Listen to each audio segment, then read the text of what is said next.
De Morgan नियम कौन ना ए यूनियन बी रो whole dash equal to A dash intersection B dash A intersection B रो whole dash equal to A dash union B dash. एठी ई होची गोटे व्यापक सेट एवं ई रो सबसेट होचंदी ए आउ बी ई रो गोटे गोटे उपसेट हेबे। चित्र माध्यम फास्ट नियमटा को प्रथम बुझिया चेष्टा करिया। देख भेन चित्र ई होची व्यापक सेट ए होची ए आउ बी होची सेमानकर उपसेट तेणु एपटे एलएचएस रो गोटे भेन चित्र करछि आरएचएस रो मध्ये आ गोटे भेन चित्र करिछि। देख ए यूनियन बी रो whole dash A union B रो होल डैश माने ए यूनियन बी को छाड़ी देकी आ बाकी जहाँ रहला सेगुडा को आमे लिखिबा। एठी गार देई दियो भेन चित्र रे एटा हेला लेफ्ट हैंड साइड रो भेन चित्र। राइट हैंड साइड रो भेन चित्र को देखो ए डैश इंटरसेक्शन बी डैश देख ए डैश माने ए को छाड़ देकी आउ जहाँ रहिला बाकी तक बी डैश माने बी को छाड़ देकी आउ जहाँ रहिला बाकी तक ता माने एठी मध्ये सेही सेम अंडरलाइन करले आसीबो भेन चित्र। देख बाम पट भेन चित्र देख डाण पटर मध्य भेन चित्र देख दीटा भितर दीटा की समान आसिला। एथर आ परे आमे यार उदाहरण माध्यम रे मध्य प्रमाण दर्शेबा।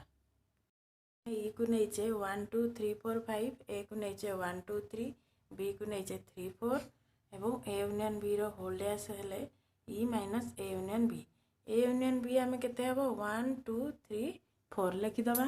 ई केते 1 2 3 4 5 माइनस 1 2 3 4 जदि दी जन को माइनस करा जीव रहिबो केते ओनली 5।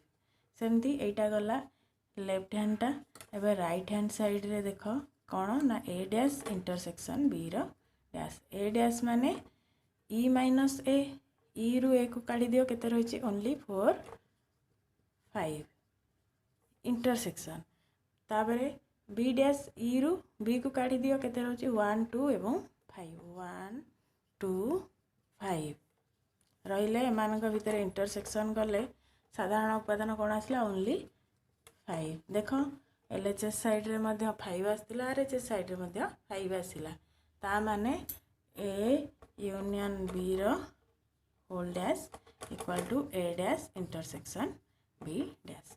एटा होची डिमॉर्गन का प्रथम नियम। एई भलिया आमे एई उदाहरण नै कि मध्य डिमॉर्गन का द्वितीय नियमटा मध्य प्रमाण कर दे परिबो।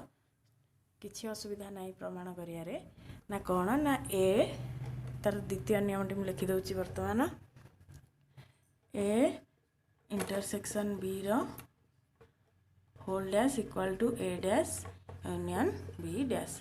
सेम ए प्रोसीजर रे आमे एमती करि परिबा। पुनी भेन चित्र मध्य एटा को दर्शै परिबा जेमती भेन चित्र ए नियम पई मध्य भेन चित्र जेमती आंकितिले सेमती भेन चित्र माध्यम रे मध्य प्रमाण करि परिबा। एटा होची परीक्षा तुम मानकर परीक्षार लॉन्ग क्वेश्चन बहुत इंपोर्टेंट जिनस या तो तुम पाई डायरेक्ट सूत्रटा पकई देथिबो तुमको एग्जांपल निजे नहीं कि आंसर करिया प्रमाण करिया पड़िबो नहले डायरेक्ट लिखि देथिबो डिमॉर्गन का नियम प्रमाण कर।